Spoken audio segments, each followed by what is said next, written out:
प्रिय खुदावंद यीशु मसीह में आप सबको मेरा सलाम और धन्यवाद। धन्यवाद इसलिए कि बीते इस लॉकडाउन के दरमियान, इस महामारी के दरमियान आप हमसे जुड़े रहे परमेश्वर के वचन के द्वारा और हमारे चैनल के द्वारा जो YouTube पे आप देखते हैं। और धन्यवाद करते हैं जिन्होंने सब्सक्राइब किया और शेयर किया, और इसी तौर पे आपने भी बहुतों तक परमेश्वर का वचन पहुंचाया है। और आपसे निवेदन यह है, यदि आपने अब तक सब्सक्राइब या शेयर नहीं किया तो सब्सक्राइब करें, शेयर करें, ताकि परमेश्वर का वचन जो मार्ग सत्य जीवन है बहुतों तक पहुंचे और बहुत लोग विश्वास में आए, शक में ना रहें। प्रिय परमेश्वर धन्यवाद हो। इसीलिए परमेश्वर धन्यवाद हो, आज का वचन यही है और इसी विषय पर आधारित है कि हम शक ना करें बल्कि ईमान लाएं। आमीन।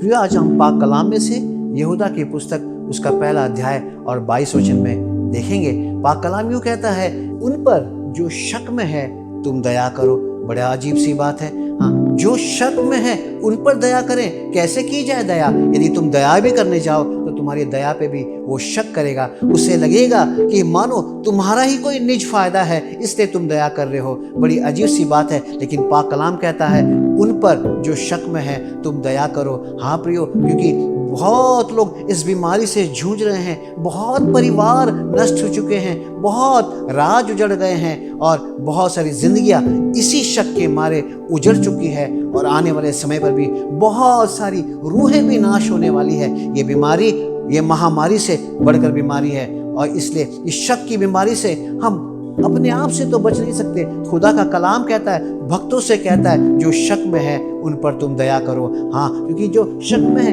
इनकी जिंदगियां बड़ी संजीदा तौर से गुजर रही है। इनके जीवन में सारी बातें नकारात्मक है, कोई भी बात सकारात्मक नहीं है, कोई सत्य का भेद इनके पास नहीं है। दूर दूर तक इनकी जिंदगियां केवल संजीदगी से भरी हुई है और शक से भरी हुई है। विश्वास का दूर दूर तक कोई नामो निशान नजर नहीं आता। इसलिए खुदा कहता है कि तुम दया करो, क्योंकि तुम विश्वास से भरे हो, तुम्हारे अंदर शक की गुंजाइश नहीं है। इसलिए उन पर जिनके अंदर शक है तुम दया करो। हाँ प्रियो, परमेश्वर धन्यवाद हो। यदि आप पाक कलाम पढ़ें तो बहुत सारी ऐसी बातों से भरा पड़ा है जिन्होंने शक किया और जिंदगियां तबाह हो गई। आज देखें, यदि आप नूह की बात को आपने वचन में सुना होगा, जल प्रलय जब हुआ, नूह कहता रहा कि आओ, खुदा ने मुझसे कहा है एक नाव बनाओ और बहुत सारी जिंदगियां बचाई जाए। लेकिन खुदा ने, लोगों ने नूह की बातों पे विश्वास नहीं किया और नूह की बात पे शक किया। इसी तौर पे मूसा पर भी लोगों ने शक किया। मूसा को खुदा ने सिनाई पर्वत पर अपनी आज्ञाओं को, अपनी वाचाओं को देने के लिए बुलाया। लोगों ने सोचा अब मूसा का अंत हो चुका है, काफी दिन हो चुके, अब मूसा लौट कर नहीं आएगा। उन्होंने खुदा पे शक किया, मूसा की बात पे शक किया और अपने लिए एक सोने का बछड़ा बना लिया और उसकी उपासना करने लगे और जिंदगियां नाश हो गई, तबाह हो गई है। प्रियो, परमेश्वर धन्यवाद हो, आज हमारी हालत भी ऐसी है, हमारी जिंदगियां भी इसी शक के बिना पे नाश हो जाएंगी और बहुत रूहें नाश हो जाएंगी। इसलिए खुदा नहीं चाहता कि किसी गुनहगार की मौत हो, खुदा नहीं चाहता किसी की रूह नाश हो। इसलिए खुदा अपने खादिमों से कहता है कि उन पर जो शक में है तुम दया करो।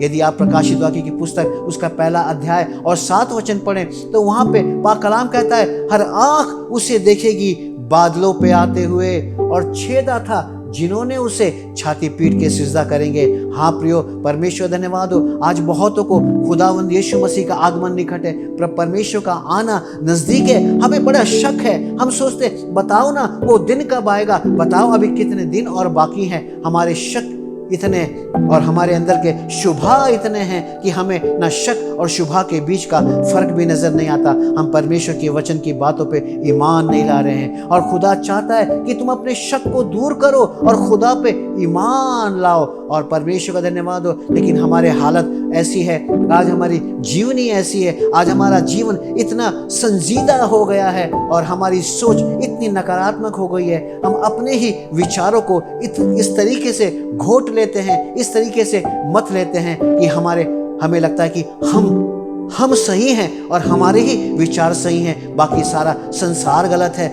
उन्हें लगता है परमेश्वर के सेवक गलत है, उन्हें लगता है परमेश्वर का वचन भी गलत है, उन्हें लगता है कि शायद परमेश्वर का आगमन अभी नहीं है, अभी तो बहुत समय है। और बहुत सारे लोग आपसे नाना प्रकार के सवाल करते हैं और ऐसे लोग अपने शक में अपनी जीवन की संजीदगी में जी रहे हैं। परमेश्वर धन्यवाद हो, ऐसे लोगों के जीवन में कोई सकारात्मकता नहीं है, सत्य इनसे बहुत दूर है और विश्वास का तो दूर दूर तक कोई नाम और निशान इनके जीवन में कभी नजर नहीं आता।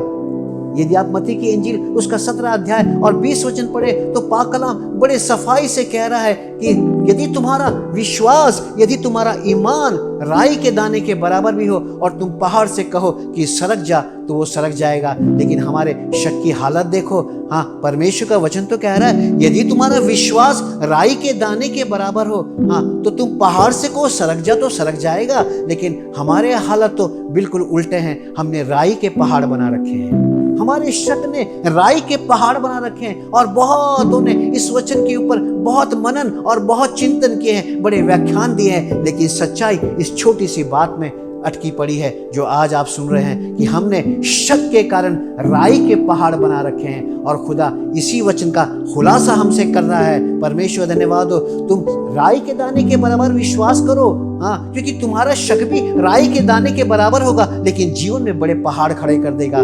परमेश्वर कहता है लेकिन अब उसी के बराबर तुम विश्वास करो तो पहाड़ गिर जाएगा। प्रियो परमेश्वर धन्यवाद हो, हमने अपने शक की जिंदगी में, जीवन की संजीदगी में हमने राई के पहाड़ बना रखे हैं अपने जीवन में। प्रियो परमेश्वर धन्यवाद हो, खुदा कहता है गिराना होगा इस मामूली शक से। हाँ, इस मामूली शक ने जीवन में बड़े बड़े पहाड़ और बड़ी बड़ी मुसीबतें खड़े कर दी हैं, लेकिन खुदा कहता है अब उसी के बराबर जरा सा विश्वास कर ले, देख तुमने जो राई के पहाड़ बनाए हैं ना वो सरक के गिर जाएंगे, नाश हो जाएंगे। प्रियो परमेश्वर धन्यवाद हो। हाँ प्रियो, जिसके अंदर ये शक की बीमारी है, ऐसा व्यक्ति आप चाहे उसे फूलों पे चलाओ, उसे चलने की इच्छा नहीं है, चाहे आप उसे राजमार्ग पे चलाओ वो कभी ना चलेगा। उसे लगेगा शायद मेरे पैरों में कांटे चुभ जाएंगे, हो सकता है मेरे पैरों में कोई पत्थर चुभ जाएगा और मेरा पैर लहूलुहान हो जाएगा, मैं नहीं जाऊंगा। प्रियो, शक करने वालों की जिंदगी ऐसी है, आप उन्हें राजमार्ग पे भी नहीं चला सकते क्योंकि उनके अंदर शक इतना है वो राजमार्ग पे भी चलना नहीं चाहते। लेकिन मेरे और आपका खुदा कह रहा है जो शक में है उन पे दया करो, क्योंकि खुदा चाहता है कि ये लोग भी राजमार्ग पे चले और परमेश्वर धन्यवाद हो उस फूलों की सेज पे चले जिस पे मेरा खुदा चलाना चाहता है। क्योंकि मेरे खुदा की तसल्ली और उसकी मोहब्बत देखो, वो कहता है वो किसी गुनहगार की मौत से कभी खुश नहीं होता, वो रूहों को नाश नहीं करना चाहता, बचाना चाहता है। हाँ प्रियो, जिसने विश्वास किया है वो तो कहते हैं मत्ती की इंजील में 7वें अध्याय और 14 वचन में लिखा है वो तो सकरे रास्ते से भी गुजर जाता है और परमेश्वर धन्यवाद हो बेफिक्र हो जाता है क्योंकि उसके मन में शक नहीं है, उसके ऊपर विश्वास है। प्रियो परमेश्वर धन्यवाद हो, उसके भीतर विश्वास है, ईमान में पक्का है। इसलिए परमेश्वर का वचन कहता है सकरे रास्ते पे कोई कोई जाता है, जिनके अंदर विश्वास है वही सकरे रास्ते से गुजर जाते हैं। लेकिन जिनकी जिंदगियां शक में पड़ी है, आज भी बहुतों को मसीह यीशु पे विश्वास नहीं है, शक है। प्रियो परमेश्वर का धन्यवाद हो, ऐसे लोग ना चंगाई पाते, ना जीवन पाते, ना उद्धार पाते। प्रियो, ऐसे लोगों से प्रियो परमेश्वर चाहता है ऐसे लोगों को बचाया जाए। ये कौन करेगा? ये खुदा का कलाम मुझसे और आपसे कह रहा है जो शक में है उन पर दया करो, क्योंकि शक का संबंध विश्वास से है। यदि विश्वास के टुकड़े हो जाएं, हाँ, तो शक पैदा हो जाता है। प्रियो परमेश्वर धन्यवाद हो, जिस दिन विश्वास के टुकड़े टुकड़े तुम्हारे जीवन में हो गए उस दिन जान लेना कि तुम्हारे अंदर शक आ गया है और शक तुम्हें जीने ना देगा, शक कहीं का ना छोड़ेगा। ये महामारियों से बढ़कर बड़ी बीमारी है। इस बीमारी से बचने का और कोई इलाज नहीं है, केवल इतना ही करो कि अपने विश्वास के टुकड़े ना होने दो। प्रियो परमेश्वर धन्यवाद हो, अगर विश्वास ही नहीं है तो शक भी पैदा नहीं होता, लेकिन अगर विश्वास की जगह है तो शक भी पैदा होगा। लेकिन खुदा कहता है इस शक को हटा दो, जीवन के सारे शक को हटा दो और परमेश्वर का धन्यवाद हो, ईमान रखो, परमेश्वर धन्यवाद हो, विश्वास रखो। हाँ प्रियो, उसी तौर पे तुमने राई के पहाड़ बना रखे हैं, लेकिन मेरा खुदा कहता है बस राई के बराबर विश्वास कर, पहाड़ अपने आप सरक जाएगा। यही फर्क है एक विश्वासी के जीवन का और यही फर्क है एक शक में जीने वाले व्यक्ति का।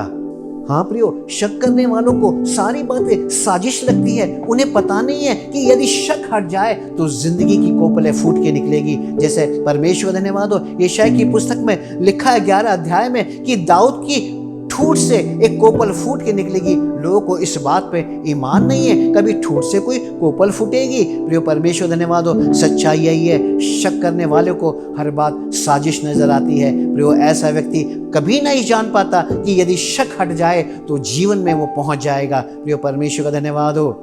हाँ प्रियो, शक करने वालों को जीवन का रास्ता, ये सकरा रास्ता धोखा लगता है। प्रियो, शक करने वालों की जिंदगी में हर बात उन्हें खुदगर्जी लगती है, क्योंकि शक करने वालों की जिंदगी खुदगर्ज होती है। और इसलिए बहुत लोग आज भी शक की जिंदगी जी रहे हैं और अपनी रूहों को भी नाश करने वाले हैं। इसलिए खुदा नहीं चाहता कि तुम खुदगर्ज बनो। हाँ प्रियो, शक्की व्यक्ति खुदगर्ज है, इसीलिए उसे लगता है कि कोई भी बात अगर की जाए तो केवल उसके लिए भला हो, और इसलिए उसे लगता है कि हर बात में वही सही है। प्रियो, शक्की जीवन जो है खुदगर्जी का जीवन है। मेरा खुदा खुदगर्जी का जीवन नहीं सिखाता। मसीहत हमें खुदगर्जी कभी ना सिखाई है और ना कभी सिखाएगी। वो तो कहता है आग में झपट के औरों को बचा लो। उसने हमारे लिए क्रूस पे अपनी जान दी, इस संसार के लिए खुदगर्जी नहीं है। प्रियो परमेश्वर धन्यवाद हो, इससे तो खुदा अपने खादिमों से भी कह रहा है जो शक में है उन पर भी तुम दया करो। हाँ प्रियो, मसीहत खुदगर्जी का नाम नहीं है। प्रियो, मसीहत एक विश्वास का नाम है, एक मजबूत विश्वास का नाम है जिसके टुकड़े नहीं हो सकते। प्रियो परमेश्वर का धन्यवाद हो।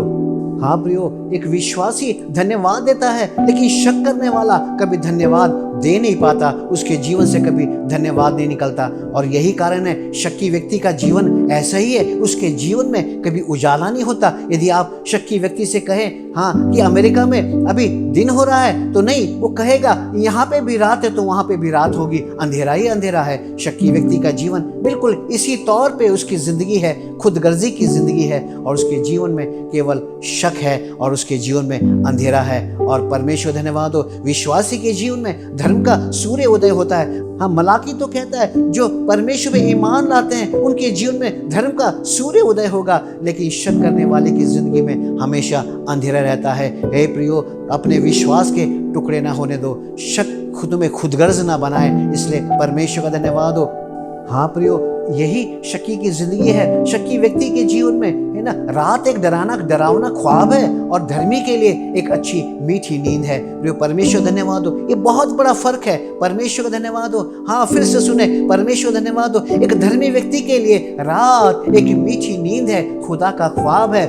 लेकिन हाँ, शक्की व्यक्ति के जीवन में सारी रात डरावनी है, वो रात भर डरता रहेगा, कभी भी परमेश्वर धन्यवाद हो हाँ जागेगा और सोएगा नहीं, क्योंकि उसके मन में न जाने कितने डर है, मन के अंदर अंधेरा है। प्रियो परमेश्वर धन्यवाद हो। इसलिए हमने अपनी कहावतों में सुना है, आप भले तो जग भला और आप बुरे तो जग बुरा। इसीलिए शक्की व्यक्ति के जीवन में जो खुदगर्ज होता है, उसके जीवन में जैसी खुदगर्जी है, वो सोचता है कि सारे संसार में भी वैसी ही खुदगर्जी है। प्रियो परमेश्वर धन्यवाद हो।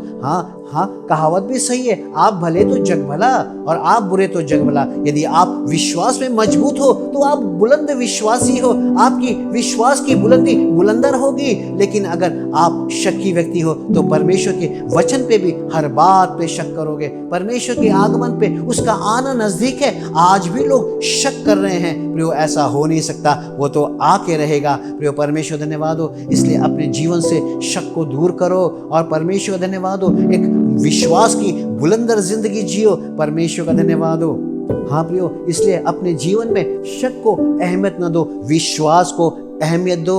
और यदि मेरे सुनने वालों, खुदा में आपको मेरे एक हिदायत है, यदि आप खुदा के खादिम हो, खुदा के ईमान रखने वालों, खुदा पे विश्वास करने वाले हो, प्रभु यीशु पे आपका ईमान पक्का है, तो ये बात आपके लिए भी लागू होती है। खुदा कहता है जो शक में है उन पर दया करो। हाँ, इन्हें भी हमें लाना है। परमेश्वर धन्यवाद हो, खुदगर्जी को हटा करके परमेश्वर धन्यवाद हो, टूटे विश्वास के इनके टूटे हुए टुकड़ों को जोड़ करके इन्हें एक बुलंद विश्वास में लाना है। प्रियो परमेश्वर धन्यवाद हो।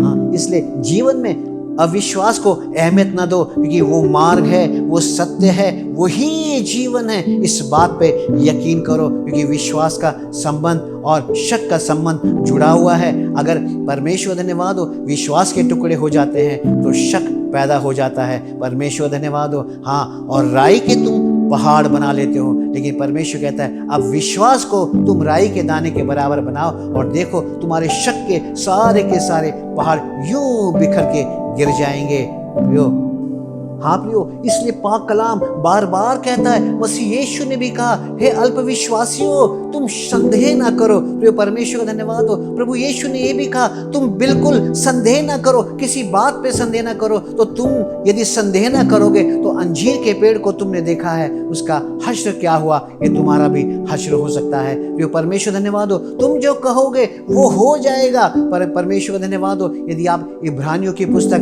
11 अध्याय पढ़ेंगे तो वहां पे लिखा है, विश्वास आशा की हुई वस्तुओं का निश्चय है और अनदेखी वस्तुओं का प्रमाण है। प्रियो शक ना करें। परमेश्वर धन्यवाद हो। हाँ, विश्वास के टुकड़े ना होने दो। प्रियो परमेश्वर धन्यवाद हो। इसलिए यदि आप इब्रानियों की पुस्तक उसका 11 अध्याय पढ़ें तो वहां पे लिखा, विश्वास से अब्राहम ने संतान को पाया और ऐसी संतान को पाया कि उसका वंश अनगिनत हो गया। विश्वास से सारा ने बूढ़ी हो गई थी, ऐसी अवस्था में उसने गर्भ धारण किया। विश्वास से कैन और हाबिल ने परमेश्वर के सामने बलियां चढ़ाई। परमेश्वर धन्यवाद हो। विश्वास की बड़ी गाथा भरी पड़ी है। समूचे इब्रानियों की पुस्तक 11 अध्याय यही बयान कर रहा है।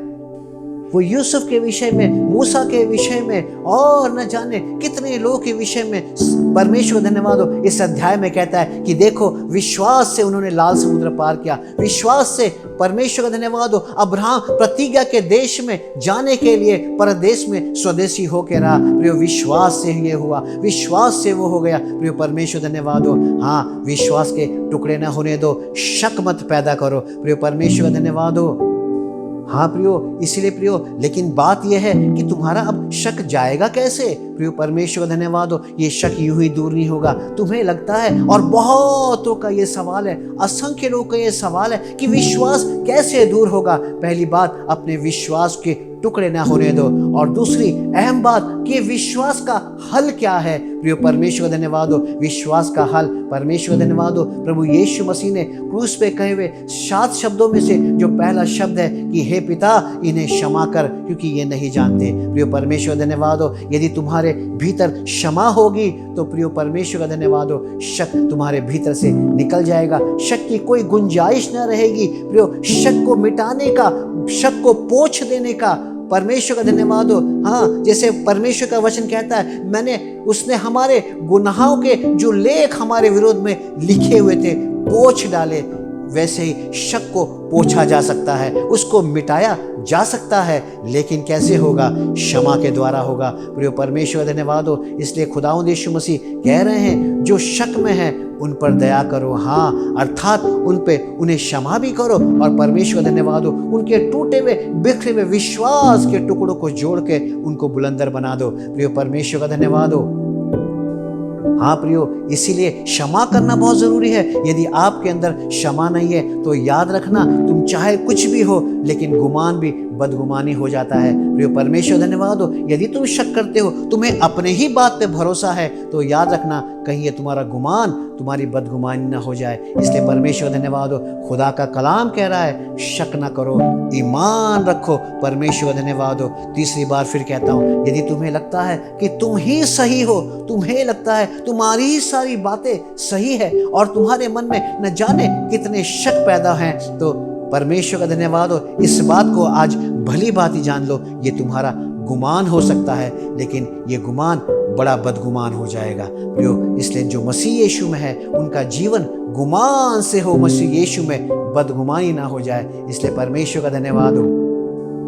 हाँ प्रियो, इसलिए परमेश्वर का धन्यवाद हो। ये बदगुमानी दूर करो और खुशनुमा जिंदगी जियो। खुदा का कलाम यही कहता है, इसलिए तो कह रहा है। हाँ, परमेश्वर धन्यवाद हो। आग में झपट के औरों को बचा लो, और जो शक में गुजार रहे हैं वो परमेश्वर धन्यवाद संजीदगी की जिंदगी, हाँ, पेचीदा जिंदगी, नकारात्मक जिंदगी, ऑल नेगेटिवनेस है ना, हाँ, सारी नकारात्मक बातें जिसमें वो जी रहे हैं, इन सारी बातों को निकालो। प्रिय परमेश्वर का धन्यवाद हो और एक खुशनुमा जिंदगी जियो। मेरे और आपका खुदा चाह रहा है आपके लिए, यदि आज आप शक में हैं तो परमेश्वर धन्यवाद हो किसी और को आपके पास भेज रहा है। हाँ प्रिय परमेश्वर धन्यवाद हो।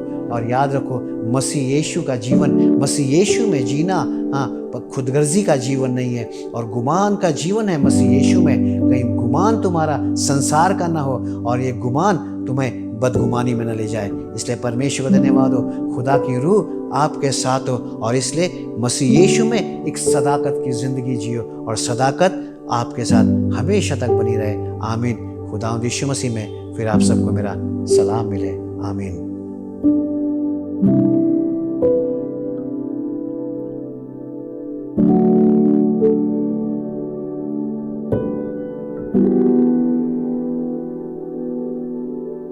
thank you